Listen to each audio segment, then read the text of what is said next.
जय Hind defence lovers. आज की टॉप हेडलाइंस कुछ इस प्रकार है। 18 मई को इंडियन आर्मी को मिलेंगे Hermes 900 very short range air defence system और UAV launch precision guided munition. Meghalaya में भारत और फ्रांस आयोजित करेंगे joint military exercise. Latest report के मुताबिक अगले 10 वर्षों में भारत के डिफेंस सेक्टर में 138 बिलियन यूएस डॉलर्स तक की अपॉर्चुनिटी। एनआईए ने जम्मू प्रांत में कंडक्ट करी महत्वपूर्ण सर्च और AN-32 एयरक्राफ्ट की ओवरहॉलिंग के प्रोसेस आउटसोर्स करने की योजना शुरू।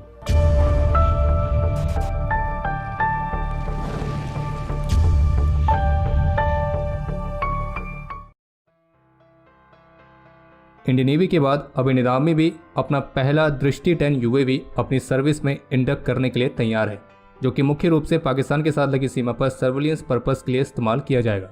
और इंडियन आर्मी की सर्विस में इस पहले दृष्टि 10 यूएवी की जो इंडक्शन सेरेमनी है वो 18 मई को हैदराबाद में आयोजित की जाएगी। जिन्हें नहीं पता उन्हें बता दें कि जो दृष्टि 10 यूएवी है तो वो इजराइल के हर्मेस 900 मेल यूएवी का इंडियन वर्जन है, जिसे भारत में अडानी डिफेंस एंड एरोस्पेस ने को मैन्युफैक्चर किया है। बाकी इसके अलावा 18 मई को इंडियन आर्मी की सर्विस में इस दृष्टि 10 यूएवी के अलावा भारत का अपना स्वदेशी very short range air defence system और UAV launched precision guided munition, तो इन दोनों वेपन सिस्टम्स को भी इंडक्ट किया जाएगा। जो very short range air defence system है वो अत्याधुनिक 4th जनरेशन का man portable air defence system है, जिसे यूएवीज, हेलीकॉप्टर्स, फाइटर एयरक्राफ्ट तो इस तरह के एरियल थ्रेट्स को काउंटर करने के लिए डिजाइन किया गया और इसे भारत में स्वदेशी तौर पर ही विकसित किया गया। वहीं जो UAV launched precision guided munition है, शॉर्ट फॉर्म में ULPGM, तो ये एक तरह का सोफिस्टिकेटेड मिसाइल सिस्टम है जो कि इस्तेमाल किया जाएगा कामिकाज़े जैसे ड्रोन्स को डिप्लॉय करने के लिए और लॉन्च करने के लिए। बाकी दृष्टि 10 यूएवीज को लेकर इंडियन आर्मी की योजना है कि ये भटिंडा बेस पर तैनात किए जाएं ताकि फिर वहां से पाकिस्तान के साथ लगे पूरे वेस्टर्न बॉर्डर को कवर किया जा सके।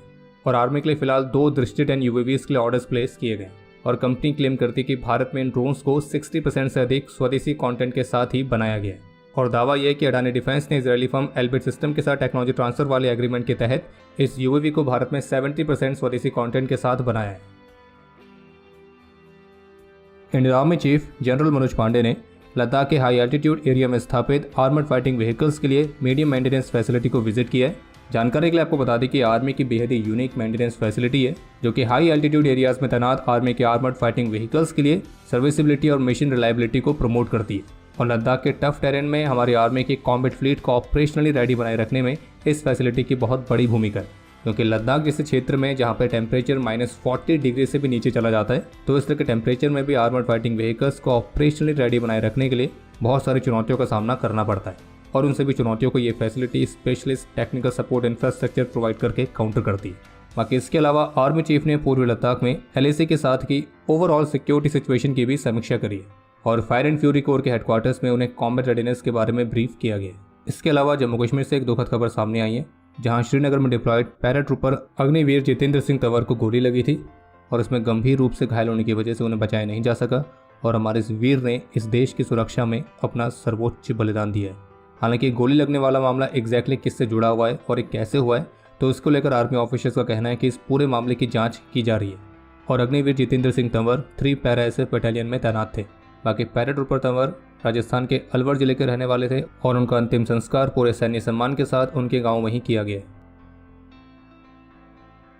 13 मई से 26 मई तक मेघालय के उमरोई में भारत और फ्रांस शक्ति जॉइंट मिलिट्री एक्सरसाइज के 7वें एडिशन को आयोजित करेंगे। और इस एक्सरसाइज का प्रमुख उद्देश्य होगा सब कन्वेंशनल सिनेरियो में ऑपरेट करते समय मल्टी डोमेन ऑपरेशंस में दोनों पक्षों की संयुक्त रूप से मिलिट्री कैपेबिलिटी को इन्हेंस करना और साथ ही साथ दोनों देशों के आर्म्ड फोर्सेस के बीच आपसी तालमेल को बढ़ाने पर भी फोकस किया जाएगा। इसके अलावा एक अपडेट यह है कि टोक्यो बेस्ड फाइनेंशियल कंपनी जिसका नाम है नोमुरा ग्रुप, तो उन्होंने इंडिया डिफेंस टाइटल नाम की एक रिपोर्ट जारी करी है और इस रिपोर्ट के मुताबिक भारत का जो डिफेंस सेक्टर है वो अगले 10 वर्षों में 138 बिलियन US डॉलर्स तक की ऑर्डरिंग अपॉर्चुनिटी रखता है, खास करके डिफेंस इक्विपमेंट, टेक्नोलॉजीज और सर्विसेज की बढ़ती हुई डिमांड के बीच। इस रिपोर्ट में इस बात को हाईलाइट किया गया है कि भारत का जो डिफेंस कैपिटल एक्सपेंडिचर है वो 2030 तक टोटल बजट का 37% तक बढ़ने की उम्मीद है। और रिपोर्ट में कहा गया कि भारत सरकार स्वदेशी मैन्युफैक्चरिंग और टेक्नोलॉजी डेवलपमेंट को प्रमोट करने के लिए favourable policy reforms, incentives, initiatives, तो इनके माध्यम से डिफेंस सेक्टर को काफ़ी सक्रिय रूप से सपोर्ट कर रही है। और इसलिए आने वाले 10 वर्षों में भारत के डिफेंस सेक्टर में बहुत सारी अपॉर्चुनिटीज़ दिखाई देती है। यहाँ तक कि भारत का जो डिफेंस एरोस्पेस सेक्टर है वो अकेला ही 50 बिलियन US डॉलर्स तक की अपॉर्चुनिटी रखता है, जिसमें एयरक्राफ्ट, हेलीकॉप्टर्स, UAVs, एवियोनिक्स और उससे रिलेटेड सिस्टम्स, तो इन सभी में इन्वेस्टमेंट शामिल है। इस रिपोर्ट में भारत की बढ़ी हुई डिफेंस एक्सपोर्ट को भी मुख्य रूप से हाईलाइट किया गया है, जिसके आगे भी इसी तरह से बढ़ते रहने की उम्मीद है। वैसे अगर देखा जाए तो इस बात में कोई संदेह नहीं है कि पिछले 10 वर्षों में भारत का जो डिफेंस सेक्टर है उसने एक बहुत ही अलग तरह का और बहुत तेज़ी से बदलाव देखा है। और अगर आप इस बात से एग्री करते हैं तो वीडियो को लाइक जरूर करें और बाकी squadron.in पे जाके नए डिज़ाइंस को भी चेकआउट करना ना भूलें और जिसमें कुछ स्पेशल ऑफर्स भी चल रहे हैं। आज 11 मई को NIA ने पाकिस्तान द्वारा समर्थित भारत के खिलाफ साजिश रचने वाले मामले में जम्मू प्रांत की 6 लोकेशंस पर सर्च कंडक्ट करी थी, जो कि डोडा, रामबन और किश्तवाड़ डिस्ट्रिक्ट्स में आते हैं। और इस सर्च के दौरान NIA ने हाइब्रिड टेररिस्ट, ओवरग्राउंड वर्कर्स, उनके सिंपैथाइजर्स, कैडर्स तो इनसे लिंक परिसर से कई आपत्तिजनक मटेरियल को सीज किया है, जिसमें डिजिटल डिवाइसेस, डॉक्यूमेंट्स ये सभी शामिल हैं। और जिनके परिसर से सब चीज़ें बरामद की गई हैं उनका लिंक सुअरों के संगठन लश्कर, जैश, हिजबुल, अल-बदर, अल-कायदा तो इनके साथ भी है। और इसी मामले के तहत NIA ने हाल ही के महीनों में कई अलग अलग लोकेशंस पर ऑलरेडी सर्च करी हैं। बाकी आज के सर्च का उद्देश्य था जम्मू प्रांत में आतंकी नेटवर्क को डिसमेंटल करना। बाकी एक और अपडेट है कि POK में पाकिस्तानी मिलिट्री के खिलाफ वहाँ के लोगों का विद्रोह प्रदर्शन जारी है और इस प्रोटेस्ट के कई अलग अलग कारण हैं, लेकिन सबसे बड़ा कारण यही है कि पाकिस्तान मिलिट्री द्वारा यहाँ के स्थानीय लोगों को दबाया जाना, उनके अधिकारों का उल्लंघन करना। और POK का जो प्रोटेस्ट है वो खास तौर पर हाई इन्फ्लेशन के चलते खास तौर पर देखने को मिला है। और POK में जो प्रोटेस्ट चल रहा है तो उसको दबाने के लिए पाकिस्तान की आर्मी, पाकिस्तान की पुलिस अब और भी वहाँ पे अपराध करने में लगी हुई है। लेकिन इंटरेस्टिंग बात तो ये देखने को मिली कि इस पूरी चीज़ पर दुनिया भर की मीडिया अभी भी चुप बैठी है और POK के जो स्थानीय लोग हैं उनकी आवाज़ को उठाने वाला, उनकी सच्चाई बताने वाली कोई है ही नहीं। यहाँ तक कि कई ऐसी वीडियोस ऑलरेडी सामने आई हैं जो दिखाती हैं कि पाकिस्तान की जो पुलिस है, पाकिस्तान की जो सिक्योरिटी फोर्सेस हैं, तो वो POK के बच्चों तक को नहीं छोड़ रही है। हालांकि वो सारी वीडियोस हम यहाँ पे पोस्ट नहीं कर सकते हैं यूट्यूब की गाइडलाइंस के चलते, और वो आपको सारी वीडियोस ट्विटर पर आसानी से मिल जाएंगी और आप चाहे तो हमारे ऑफिशियल टेलीग्राम चैनल से भी जुड़ सकते हैं। वैसे अगर आप जानना चाहते हैं कि पाकिस्तान की जो भी करंट इकोनॉमिक कंडीशन है तो वहाँ से पाकिस्तान के लिए रिकवर हो पाना लगभग नामुमकिन क्यों है, तो उस पर एक वीडियो हमने डिफेंस XP नेटवर्क चैनल पर ऑलरेडी अपलोड करी है। आप उसके माध्यम से जानकारी प्राप्त कर सकते हैं। बाकी POK से एक बात और याद आई कि हाल ही में हमने कुछ स्टेटमेंट्स देखी थी जिसमें कुछ का ये मानना है कि हमें POK को वापस लेने की बात नहीं करनी चाहिए। क्यों? क्योंकि पाकिस्तान एक एटॉमिक पावर है और इस लॉजिक के हिसाब से तो फिर आने वाले टाइम पे कुछ ये भी कह सकते हैं कि चीन जो भारत के हिस्सों पर दावा करता है तो हमें चीन को दे देने चाहिए, क्योंकि चीन तो पाकिस्तान से बड़ी एटॉमिक पावर है। पर खैर इस तरह की स्टेटमेंट्स क्यों दी जाती है तो हमें नहीं पता है, लेकिन एक फैक्ट यही है कि POK हमेशा से भारत का अभिन्न हिस्सा था, है और हमेशा रहेगा। अब ऐसे में कुछ ये भी कहेंगे कि अगर तथ्यों की बात की जाए तो POK तो है तो पाकिस्तानी आर्मी के कंट्रोल में ही, तो आप कैसे POK पे अपना क्लेम करते हैं? तो देखिए ये बिल्कुल वैसा ही है कि किसी गलती को सुधारने के लिए पहले उस गलती को एक्सेप्ट करना पड़ता है कि हाँ हमने गलती करी थी लेकिन अब हम उसे सुधार रहे हैं। तो POK में बिल्कुल वैसा ही है, हमसे पहले गलती हुई है कि POK हमने पाकिस्तान के कंट्रोल में जाने दिया, लेकिन उस गलती को सुधारने का एक ही तरीका है कि POK हमारे पास वापस आए। वो कब आएगा, कैसे आएगा, वो हमारे देश की सरकार है, हमारे देश की फोर्सेस हमसे ज़्यादा बेहतर जानती हैं। लेकिन एक फैक्ट यह है कि सारी प्रोसेस का सबसे पहला स्टेप यही है कि हम उसको खुद स्वीकार करें कि POK हमारा ही हिस्सा है जिस पर किसी और ने कब्जा करके रखा हुआ है। और कब्जा करके तो रखा ही है, साथ ही साथ वहाँ के जो लोग हैं उस पर वो अत्याचार भी कर रहा है। और यहाँ पे बात किसी पर्टिकुलर पॉलिटिकल पार्टी की बिल्कुल भी नहीं है, यहाँ पे बात है देश की। क्योंकि हमें पता है कि कमेंट सेक्शन में कुछ कमेंट ऐसे भी आएंगे कि ये तो डिफेंस चैनल है, आप डिफेंस की बातें करो, पॉलिटिक्स की बातें क्यों कर रहे हैं। बल्कि हम पॉलिटिक्स की बात नहीं कर रहे हैं, हम बात कर रहे हैं देश की। ट्रिब्यून इंडिया की रिपोर्ट के मुताबिक इंडियन एयरफोर्स ने अपने AN-32 एयरक्राफ्ट के सर्टेन कंपोनेंट्स के साथ एयरफ्रेम्स के रिपेयरिंग और ओवरहॉलिंग की जो प्रोसेस है उसे आउटसोर्स करने के लिए एक नया रोड मैप तैयार किया है। और इसके लिए इंडियन एयरफोर्स इंडस्ट्री से एक प्रपोजल चाहती है और इस इंडस्ट्री में ओरिजिनल इक्विपमेंट मैन्युफैक्चरर्स के साथ साथ जॉइंट वेंचर फर्म्स को भी कंसिडर किया जाएगा और इसमें एयरफ्रेम्स और कंपोनेंट्स के टेक्निकल लाइफ एक्सटेंशन को भी स्टडी किया जाएगा। बाकी रिपोर्ट के मुताबिक आउटसोर्सिंग की जो प्रोसेस है उसे इस वर्ष से शुरू किए जाने की उम्मीद है और इंडियन एयरफोर्स की योजना है कि 2028-29 के अंत तक करीब 60 AN-32 एयरक्राफ्ट को ओवरहॉल करना।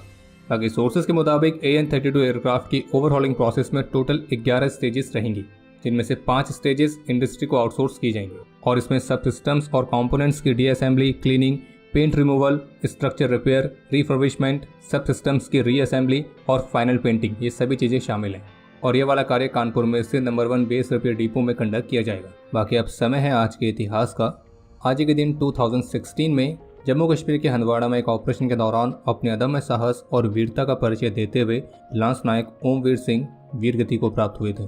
आज के दिन 2005 में जैगवार एयरक्राफ्ट के क्रैश में फ्लाइट लेफ्टिनेंट अमित सिंह ने अपना सर्वोच्च बलिदान दिया था। आज के दिन 1999 में बटालिक में पाकिस्तानी घुसपैठियों का मुकाबला करते हुए लांस नायक डी नारायण श्रेष्ठा वीरगति को प्राप्त हुए थे और ये हमारे भारत के उन वीरों में से एक हैं जिन्होंने कारगिल कॉन्फ्लिक्ट की शुरुआत में सबसे पहले अपना सर्वोच्च बलिदान दिया था। आज ही के दिन 2010 में जम्मू कश्मीर के कुपवाड़ा में अपने अदम्य साहस और वीरता का परिचय देते हुए सिपाही संगत सिंह ने अपना सर्वोच्च बलिदान दिया था और इन्हें मरणोपरांत शौर्य चक्र से सम्मानित किया गया। आज ही के दिन बॉम्ब डिस्पोजल स्क्वाड से भारत के स्टील मैन के नाम से मशहूर नरेंद्र सिंह चौधरी भी वीरगति को प्राप्त हुए थे। और आपको बता दें कि नरेंद्र सिंह चौधरी ने अपने करियर के दौरान 256 से अधिक बॉम्ब्स को डिफ्यूज़ करके कई हजारों जिंदगियों को बचाया है। और बाकी तो आप सभी को पता ही होगा कि आज भारत का नेशनल टेक्नोलॉजी डे भी है। तो चलिए आपके लिए आज का प्रश्न यह है कि Bharat national technology day celebrate क्यों करता है। और अब समय है आज के टॉप 3 कमेंट्स का, जो ये रहे आपकी स्क्रीन पर।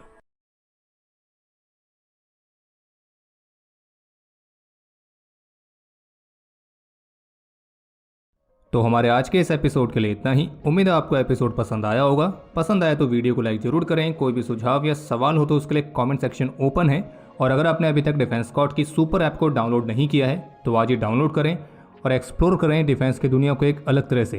बाकी जल्द ही मिलेंगे नए एपिसोड के साथ। तब तक के लिए जय हिंद, जय भारत।